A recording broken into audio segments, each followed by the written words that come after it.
everyone, this is the Kawasaki EX250 or the Ninja 250. This one's a 2003 model, and it's got about It's got about 12,500 miles on it. Yeah, 12672. One of the funny things is I broke the trip meter one day. I was riding this bike and I pushed the button, this button right here. I pushed it and I broke the odometer while it was moving. Because you're not supposed to push it while the bike's in motion, but I didn't know that at the time.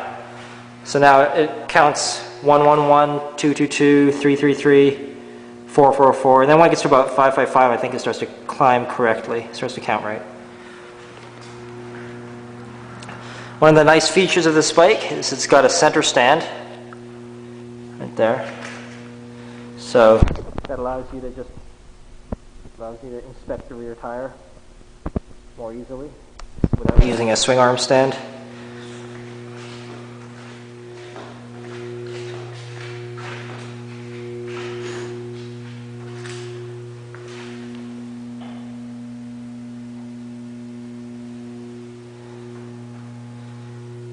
It's a pretty uncomplicated bike. It's carbureted, unlike my F4i. One of the things that can be a real pain is if you drop this bike, you can flood the engine and then it has trouble starting. I had that problem once. It was a hassle. I think what I've been told, the proper way to deal with that is if you drop this bike, the engine's flooded, that means it won't start. You should just leave it for about 15 minutes standing upright and then try again, give it some choke. And if all else fails, you might have to drain the float bowls. The float bowls are down here. Right there. Right there. These are the float bowls.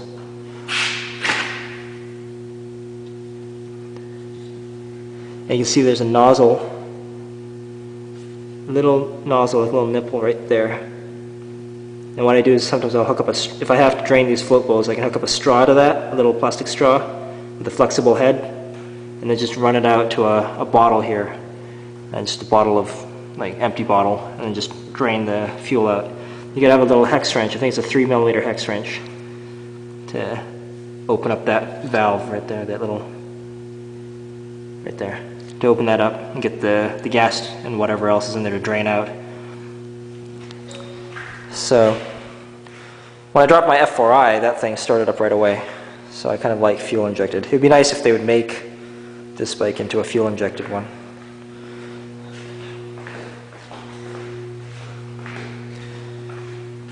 And this is a air pump. It's the Joe Blow Sprint. This is very easy to use. It's a bicycle pump. I use it to pressurize the tires. 32 psi on the rear, 28 on the front.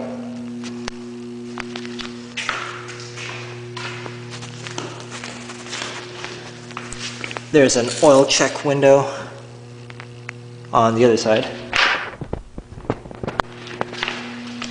Right there.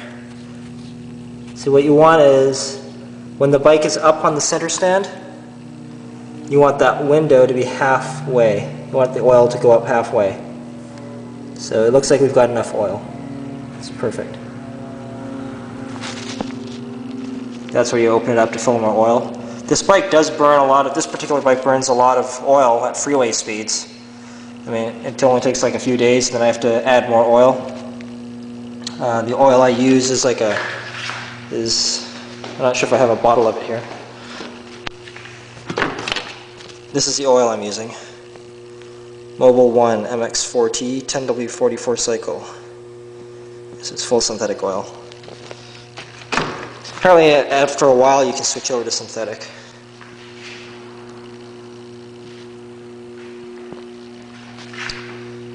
And that's it.